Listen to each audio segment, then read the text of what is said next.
My grandfather, that in 2004, I was starting at center for the Bills against the Ravens. He offered me 10 grand to take out Dion in the game. You're a very biased person. If you've been watching my channel, just since the draft time, and something I told y'all was that everything you hear in the draft process is a lie. I flat out told you that before we knew where Shedeur got drafted, before we knew when anyone got drafted, everything you hear during the draft process is a lie. Now things are starting to uncover themselves, and now we're starting to get the truth. And one of those truths is Mr. Ross Tucker blatantly lying, blatantly holding grudges against Shedeur Sanders and making his perception completely different. So we're going to listen to these clips on the Ultimate Cleveland Sports Show. Shout out to my man, Garrett Bush, because he's on here. He's a frequent contributor. We're just going to listen to it and then, of course, react to it. Let's hear it. The players kind of did what they wanted there, right? This was not just like a Shedeur thing or anything. Like, he's speaking about Colorado here. the players did what they wanted. I was told, well, he'll talk to you Friday night. Okay. We do the production meetings. Shedeur does not come to the production meeting. Instead, it's LeJohntay Wester. They didn't give us a reason why it was a rookie. It was a receiver and not Shedeur.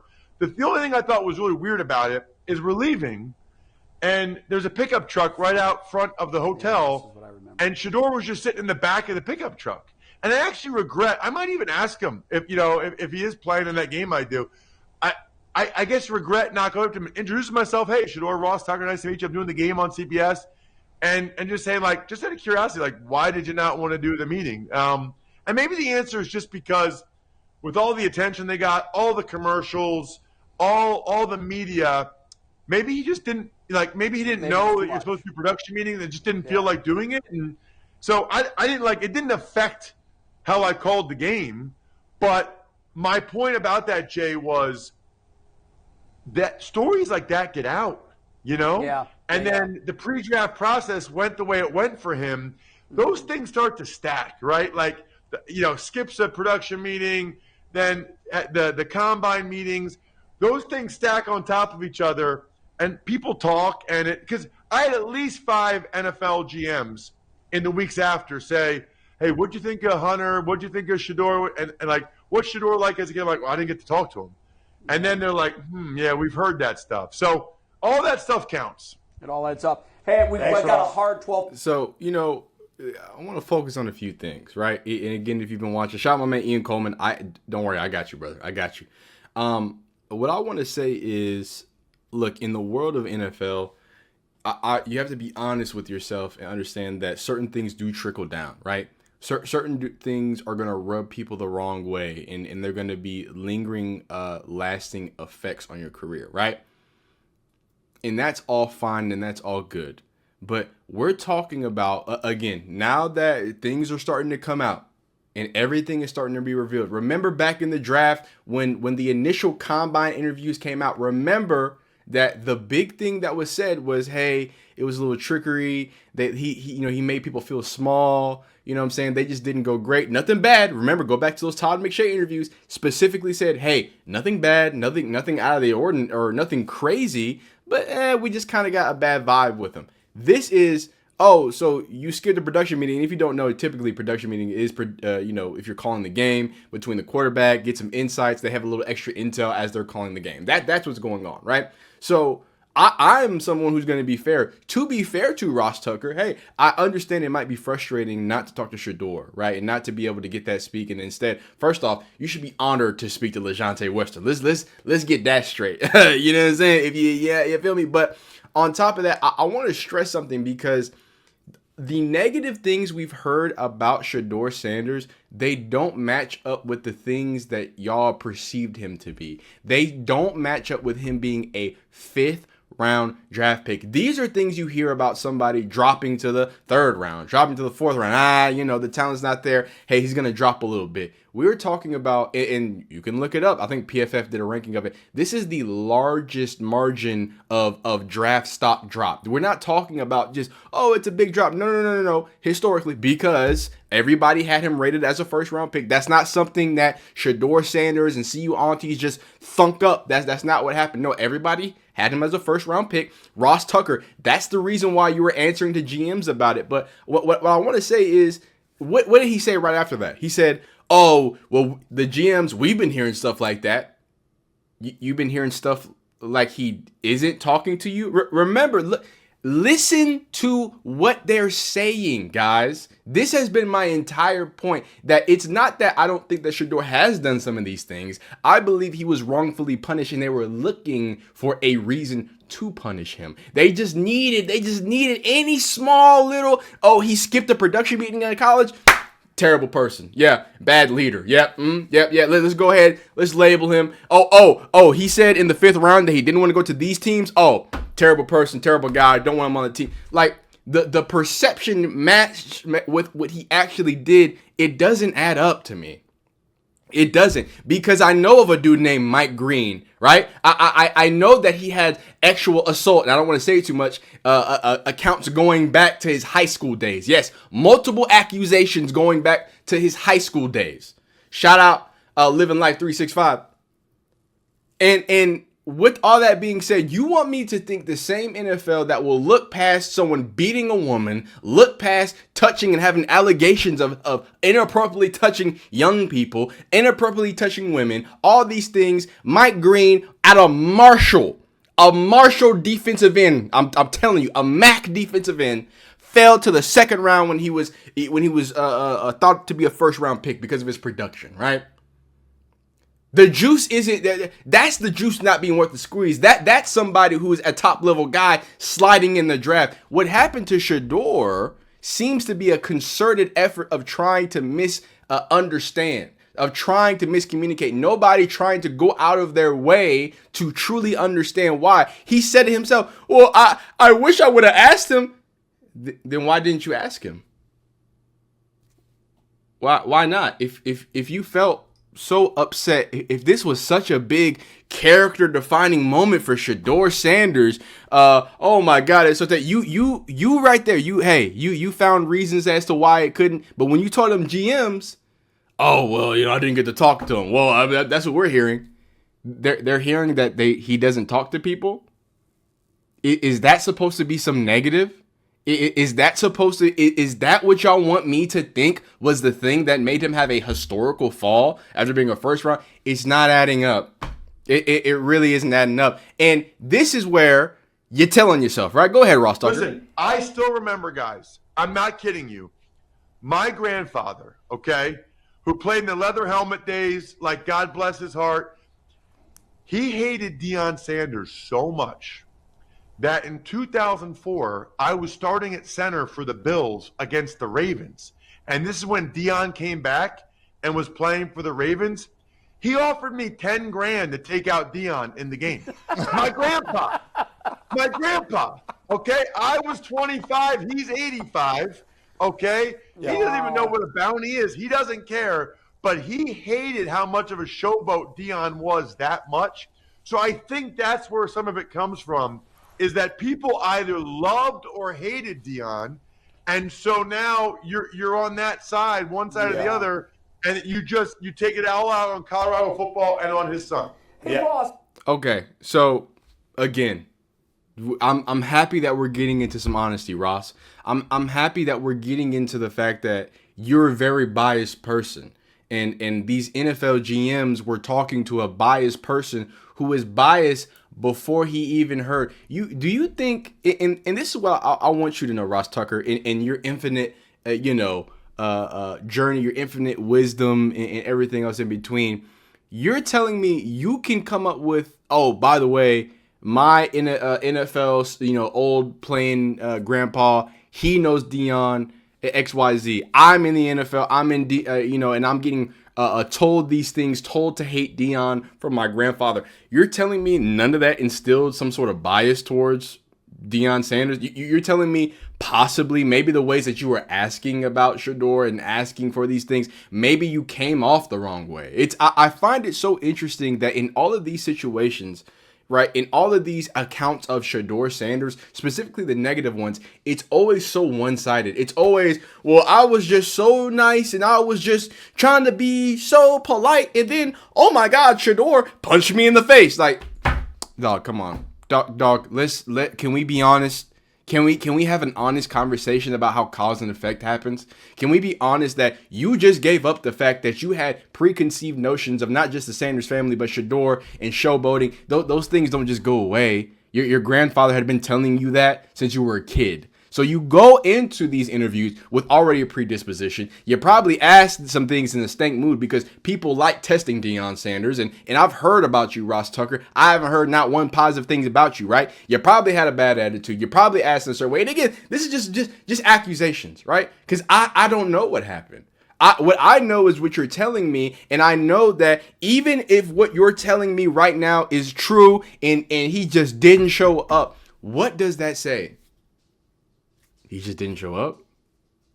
Not that he doesn't know football, not that he was rude to you, not that he whatever. You sent that request in because again, there's part of that. You sent the request into the school, so the school gave you an answer back, and now you're attributing that to Shedeur. You see how nasty that gets. You see how nasty it is to put Shedeur on the hook for something the school clearly did, something that the coaches clearly did, right? Because the school didn't tell you anything about LeJohntay. The school clearly brought LeJohntay there, right? And of course, you discredit LeJohntay. Oh, LeJohntay Wester. Yeah, a well-respected former FAU South Florida dog. Yeah, someone who caught lots of passes from Shedeur. And somehow you didn't find a way to get any value out of that. So good job, Ross Tucker, at doing nothing, okay? And good job at exposing what is really going on. And I want to hammer something. I want to hammer something very particular because I'm happy this comes out this week because as we know, Shedeur is doing what he normally does, giving back to communities. We're gonna watch a little bit of that clip, but I want us all, in all seriousness, right, to start retroactively thinking about the hatred towards Deion Sanders, towards Shedeur Sanders, the uneven level, right? He admits that there's such this big dichotomy between the people who like Shedeur and Deion and don't like Shedeur and Deion. He openly said it, hey, they're taking it out on Colorado. It's almost like, are you listening to yourself? You know it's not justified. You know these types of things don't make any sense. You know these things aren't that. And this is the one thing I want to step on, right? Why didn't you talk to him? Because again, in all of this interview, in all of what you're reporting, Ross Tucker, at no point did you say Shedeur was rude, that Shedeur was mean, that Shedeur was anything. You corresponded with the school. And the school might have told you something, wrong, left, or otherwise, but you not being a man and walking up to Shedeur and saying, hey, like you just, apparently now you have the wherewithal to do it. Hey, why didn't we get to talk? If you would have done that and Shedeur said, get the fuck out of my face, hey, you can go run and tell that story. You can, hey, I would be like, hey, Ross Tucker, you know what? People might not mess with you, XYZ elemental P, but you know what? That thing happened, and I have a real account of that. But even with y'all report, again, going back to the rumblings heard from the combine. Oh, he makes people feel small. He seems to not really care what we think. Can we add those together, guys? Do you get why I make so many Shedeur videos? Do you get why I seem to defend Shedeur?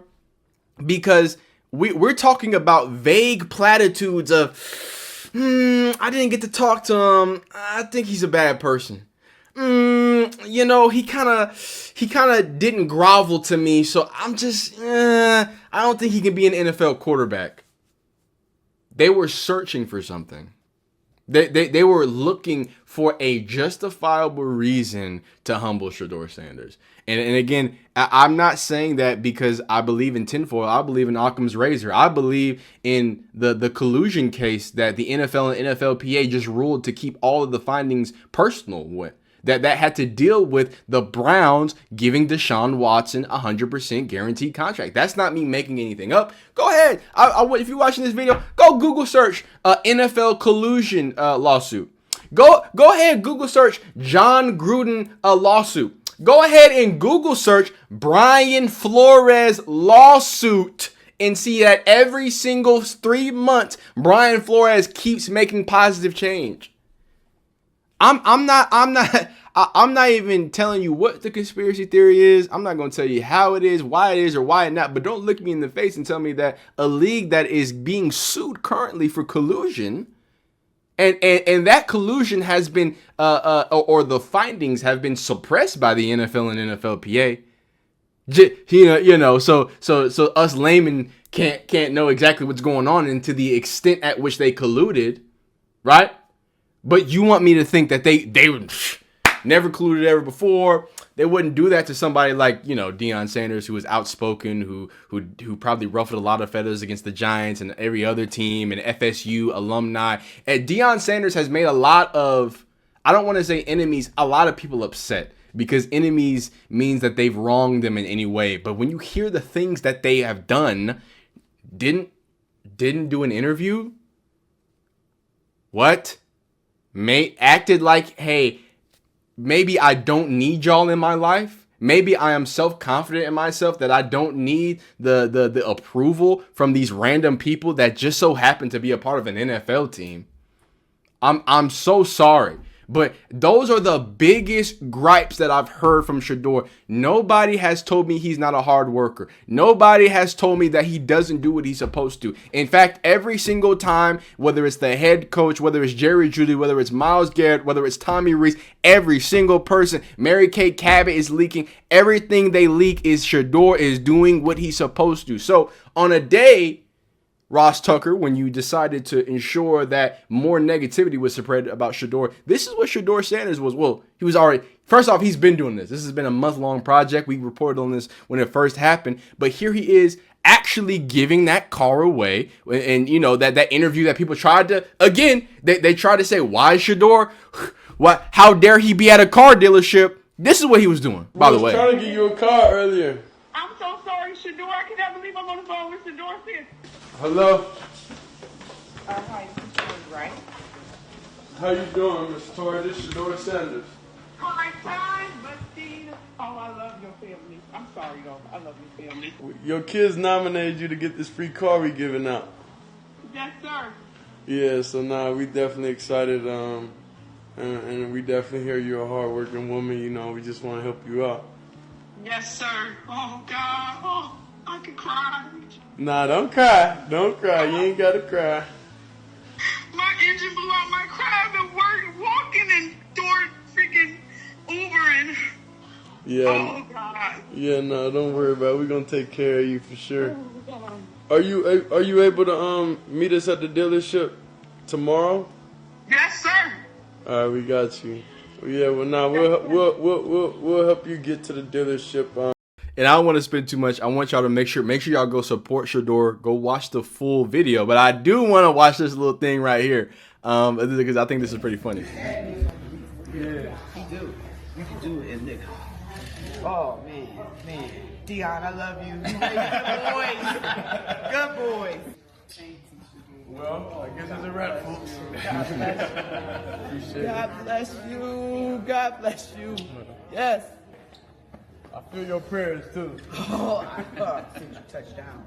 Yeah. I'm an Eagles fan, but I want to see Shedeur. Hey, she says she an Eagles fan, but she wants to see Shedeur. So, and a lot of people might argue, why do you need to publicize these things? Why do you need to all these dog? It was a marketing campaign. That's why. That's why he recorded it, because the Kia, the local Kia is doing a marketing campaign. That's how giveaways work. But again, people want to act very obtuse when it comes to Shedeur. People want to act obtuse when it comes to the Sanders family. I don't get it. You're feigning this ignorance to paint people who have done nothing but give back to the city. And I'm not talking about just this one time. I'm not talking about just going to the high schools. I'm not just talking about working at a D3 talk. I'm talking about Shedeur Sanders and Aiden Hutchinson, by the way, or Aiden, I forgot his name. My man Aiden, I forgot what his last name was, but the defensive lineman that rocks with Shedeur, and he was an undrafted free agent that's been following him, and they've been locked in. They were the only Cleveland Browns players that showed up to that local Cleveland community after they had a gas explosion. And I talk about it, and I'm gonna continue talking about it, because for the love of everything is holy, I don't ever hear about these things that Shedeur does.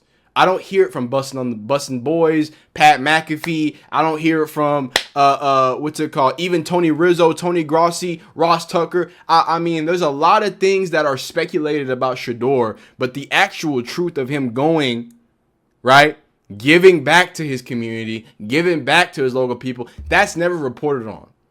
That never goes viral. Right now, shout out to my man Goose because or Gucci. I forgot how to say his name, but you know he's a Colorado guy, right? But I mean, this got 10,000 likes. This got 3,000 likes. I mean, but it's not the same. It wasn't the same when he did his little mime thing and everybody wanted to call him out of his name, right? So I wish when y'all lied, y'all wouldn't tell on yourselves. That's what I wish. I wish y'all could tell a more consistent lie. But things are going to keep this is going to keep happening. You're going to start seeing the actual truth of what's happening. And for what's crazy to me is not one truth that has been revealed. It exposes Shedeur for what they've been calling him and what they want to call him and what they perceived him as, right? But the things that they're ignoring definitely paint the picture of somebody who, you know, is a God-fearing man and continues to give back to his community. But they don't like that. They don't want to portray that. But let me know how y'all feel down below in the comments. Like this video if you like it. Dislike if you don't. Subscribe if you like this. These types of content. Again, I kind of yapped and rambled about this, but it really is one of the main reasons why I made this channel, because I made this channel to talk about football. But a big inspiration of doing what I did during the draft was that I can kind of see the plays that were being made. I saw the lies that were being started to be shared, and I got to be honest with you, I'm happy that it's starting to slowly reveal itself, the truth of it all.